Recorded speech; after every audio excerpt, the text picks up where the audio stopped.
ensonga nti ekivulu kya David Lutalo kyayongezeddwayo kyasaziddwamu.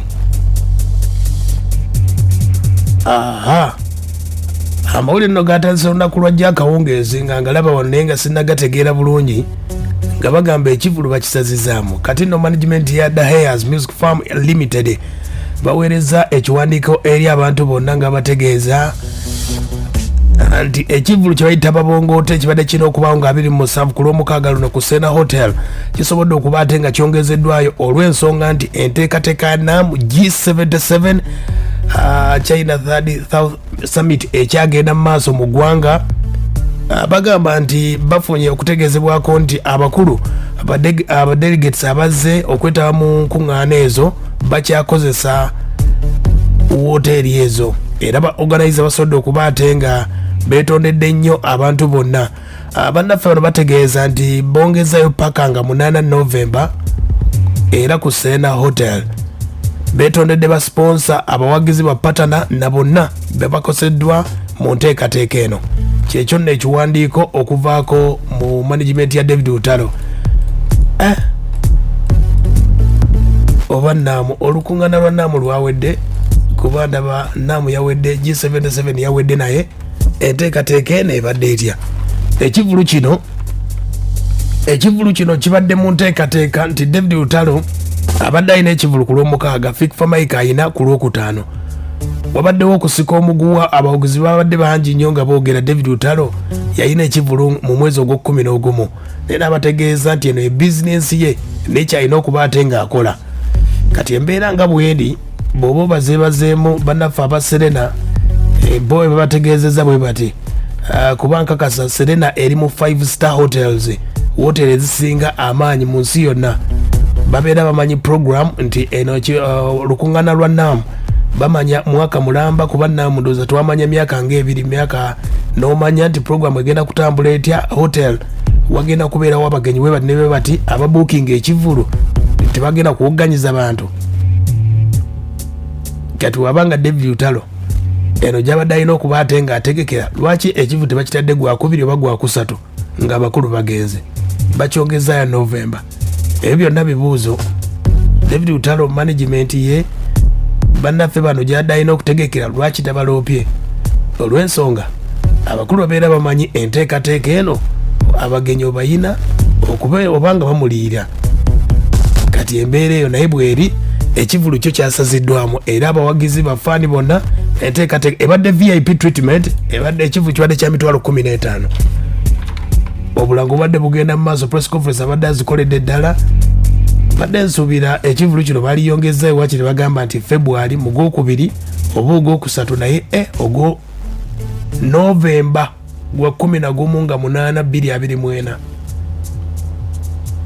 Bannaffe abawoteri bayinza okugamba nti ennaku ezo zonna ziri booked emyezi zonna olw'ebivulu kuba wabeerayo emikolo mingi nnyo.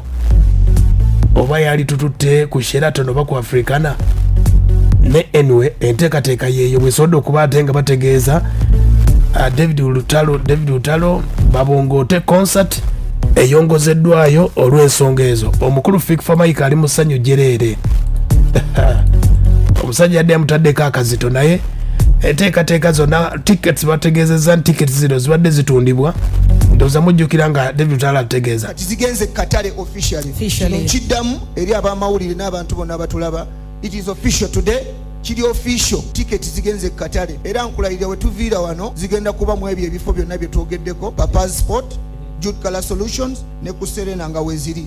Mwebale nnyo mwebalire ddala mwebale tubalinze tuwagira nga 27 okitegedde. Tickets zibadde Katale abantu badde bazigula. David Lutalo yali abeesunza oba kuba endongo nga bwagamba. Nze sina bigambo bingi bya leero kwogera bannanga basoose okwogera babyogedde dda. Ngenda ndowooza kuwulirayo ku bibuuzo ebibaayo.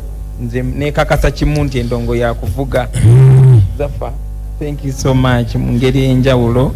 Bafanizi bange banneesiga nti ngenda kuyimba bulungi ate siyimbangako ku kifo kino ekumala emyaka 15.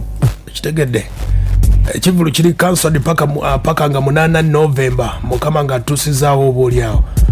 Fikfa Mike nkugambye nti ekivulu kya Fikfa Mike kya Lwakutaano ekya Lutalo kibaddewo Lwamukaaga abadde ku muliro gw'amaanyi nga Lutalo akukiise ekivulu wadde nga audiences za njawulo era abadde tali mu mbeera nnungi. Fikfa Mayiga agamba bw'ati. Mu by'okutya byo bye nasooka ovaako kubanga omuntu atya tatuuka wentuuse. So munze temuli mu kutya. Nze ndi mafiya, nina n'olimba baluyita ntalafiya, sitya kubanga ndi mafiya. So kyonna kyekiri nze nnumba bulumbi era kankozesa omukisa guno eno okuyisaawo ne ku event z'abalala. Pisaawo show ya muganda wange David Lutalo yeddako enkeera, njisaawo mu bulungi obw'ekitalo kuba singa tebadde bulungi sandijjogeddeko, nandibadde njogera ku yange yokka. Ennaku z'omwezi nga 27 tugende tuwagire David Lutalo ku Serena Hotel. Enteekateeka yeeyo nno, embeera bwegenda okuba ate ng'etambula, ndowooza extra zezigenda okuba ate nga zitambula, babongote extra zo zigenda kuba nga zitambula budde bwonna ng'owulira nga Lutalo atimbye. Embeera bwegenda okuba ate ng'etambula, naye embeera eno nga bwetambudde, katulinde obukulu David Lutalo atunnyonnyole gy'abadde alina okutegekera abakulu bagenda muliira kubanga abadde alanga press conference azitadde ba sponsors badde balinda kuba sponsor ezo pulinga unagamba mwezi ogw'11 guli wala. Nze nali nize kola bwenti ne bwenti naye obivulu byonna bibaawo. Oyinza okulanga kuba ekivulu kubeerako nga bw'ogamba nti osoma accounts kuliko loss ne profits.